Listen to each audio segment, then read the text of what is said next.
Alors cette année, on a un panel d'événements variés. On a eu une conférence sur l'agriculture au Canada avant et après Christophe Colomb. Ça, c'était un peu une opportunité parce qu'une collègue canadienne venait nous rendre visite. Donc on a organisé ça.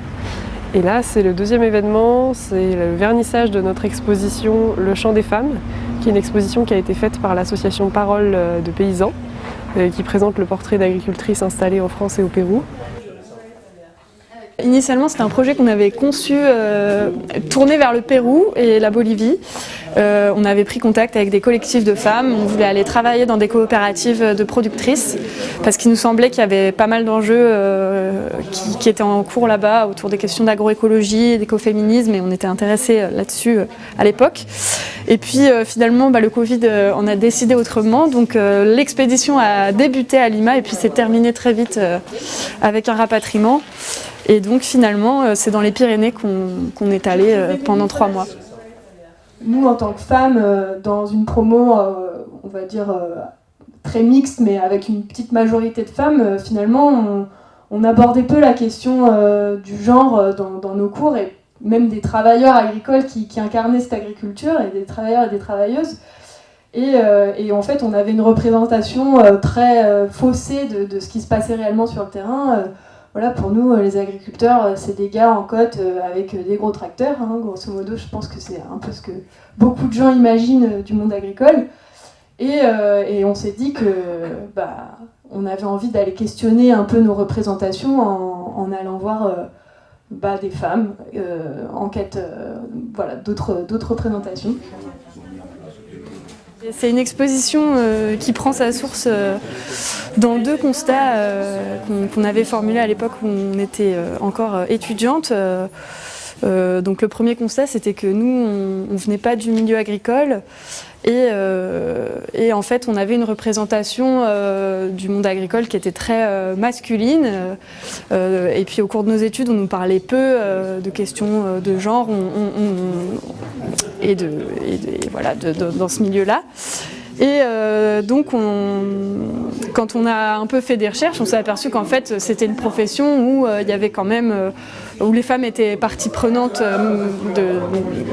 du monde rural, avec un quart de femmes qui sont chefs d'exploitation, 30% des actifs qui sont des femmes dans le milieu agricole en France, et puis dans le monde beaucoup plus en fait. Et finalement, on s'est dit, mais il y a quand même quelque chose à creuser là-dedans. Est-ce qu'elles ont le même rapport aux choses? Qu'est-ce que c'est que d'être femme dans ce milieu-là?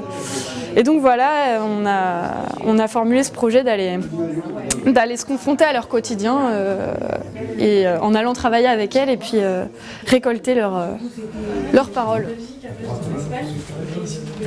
Lors de ce vernissage, on a invité aussi Brigitte Mathieu-Jaffuel qui a écrit un livre qui s'appelle À bâton planté et qui retrace son parcours de bergère dans les Cévennes à partir des années 70. J'ai commencé à lire le livre, j'ai pas encore fini, il est passionnant. En fait, c'est venu de moi-même, d'un désir d'enfant au départ, et puis parce que c'est ce qui me convenait, j'aspirais vraiment à ne jamais vivre en ville et être dans la nature avec une ferme, voilà, des animaux. Il ne faut pas prendre mon cas comme une généralité, Après, il y a mon tempérament, il y a celui du compagnon également, etc. Mais tout ce qui concernait l'élevage purement, je n'avais pas mon mot à dire, c'est une affaire d'homme. C'est-à-dire tout ce qui était les ventes au maquignon, les traitements vétérinaires, etc.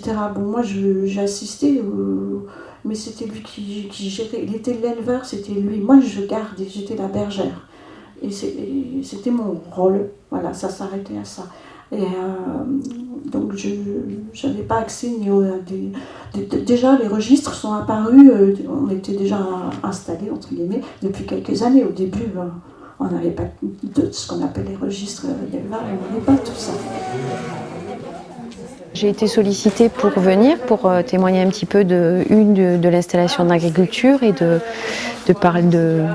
débattre du fait de qu'est-ce que c'est qu'être agricultrice dans un monde où je pense que les représentations sont assez masculines. On ne se représente pas forcément une agricultrice ou un paysan comme étant une femme. Ou alors on va tout le temps lui demander mais comment tu fais?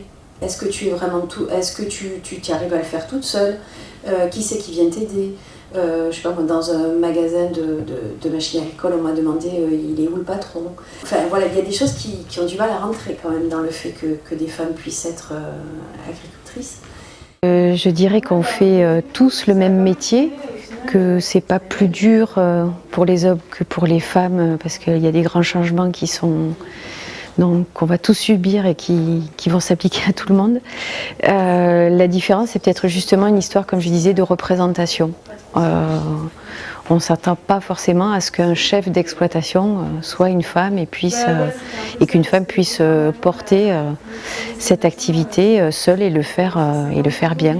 Donc c'est vrai que des fois on peut avoir des exemples un peu cocasses où on nous demande où est le patron, enfin voilà, ce genre de choses. Ouais, voilà.